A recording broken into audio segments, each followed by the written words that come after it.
ब्रह्मपुर गोसाणी नुआगाँर बहु प्रसिद्ध माँ कालुआ यात्रा शुभारंभ होता। प्रथम दिन में माँ कालुआ नगर परिक्रमा कार्यक्रम अनुष्ठित होता। यह नगर परिक्रमा उत्सव में अनेक श्रद्धालु सामिल रही। कालुआ यात्रा यह अंचल में अनेक वर्ष धरी चलु आसुथिबा बेले चलित वर्ष स्थानीय लोकों सहयोग में माँ कालुआ यात्रार प्रस्तुति अति सुंदर ढंग से पालन कर जाउछि।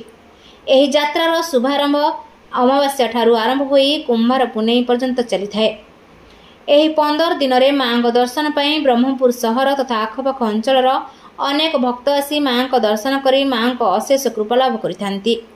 एही कालुआ यात्रा उपलक्षे पूजा कमिटी तरफ दर्शकों मनोरंजन निमंते प्रत्येक दिन संध्या समय भिन्न भिन्न पौराणिक नाटक सामाजिक नाटक सह अनेक रंगारंग कार्यक्रम आयोजन कर ब्रह्मपुर प्रतिनिधि कृष्णचंद्र सामंतराय रिपोर्ट रूपाथालिया न्यूज।